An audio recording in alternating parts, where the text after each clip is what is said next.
ஹாய்ங்க. இந்த தடவை hair growth oil தான் நான் ப்ரிப்பேர் பண்ணியிருக்கேன். 6 மந்த்க்கு ஒரு வாட்டி நான் ப்ரிப்பேர் பண்ணுவேன். எப்போவுமே ஏதாவது புதுசாக இன்க்ரீடியன்ஸ் போட்டு நான் இந்த தடவை நிறையா போட்டு பண்ணலான்னு நினச்சேன். பட் நாட்டு மருந்து கடையில் இந்த டிப்ஸு சொன்னாங்க. இதை மட்டும் போட்டு காய்ச்சி பாருங்கள், நல்ல ரிசல்ட் வரும்னு அதை தான் நான் இன்றைக்கி ட்ரை பண்ணியிருக்கேன்.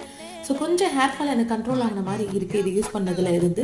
இதுக்கு 1/4 லிட்டர் தேங்காய் எண்ணெய் எடுத்துக்கேன். செக்கில் ஆட்டினது, சின்ன துண்டு வேம்பாலம் பட்டை, 10 கிராம் அளவுக்கு ரோஸ்மெரி எடுத்துக்கோங்க, நெல்லிக்காய் சேர்த்துக்கோங்க. இது வரைக்கும் நான் யூஸ் பண்ணாத ஒரு பொருள்னா ஜடமாசி தான். இப்போ அதை சேர்த்துருக்கேன் நான். கூடவே கருவேப்பிலை சேர்த்து நல்லா நுர பொங்கி வரல அப்போ ஆஃப் பண்ணி விட்டுட்டு ஒரு நாள் விட்டு ஃபில்டர் பண்ணி எடுத்துக்கோங்க. நான் 6 மந்த்துக்கு ஒரு வாட்டி ஹேர் ஆயில் வந்து ஒன்றா ப்ரிப்பேர் பண்ணிக்குவேன்.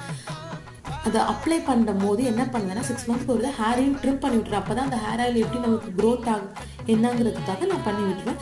பட் இது வரைக்கும் நான் யூஸ் பண்ண எல்லா ஹேருமே நல்ல ரிசல்ட் தான் எனக்கு கொடுத்துச்சு. இந்த ஹேர் ஆயில் அவங்க சொன்ன டிப்ஸ் தான். ஆனால் வந்து ஹேர் ஃபால் கண்ட்ரோல் ஆகுதுங்க, நல்ல ரிசல்ட் விசிபிளாகவே தெரியுது. இது பிடிச்சிருந்தா சேனலை சப்ஸ்கிரைப் பண்ணிடுங்க.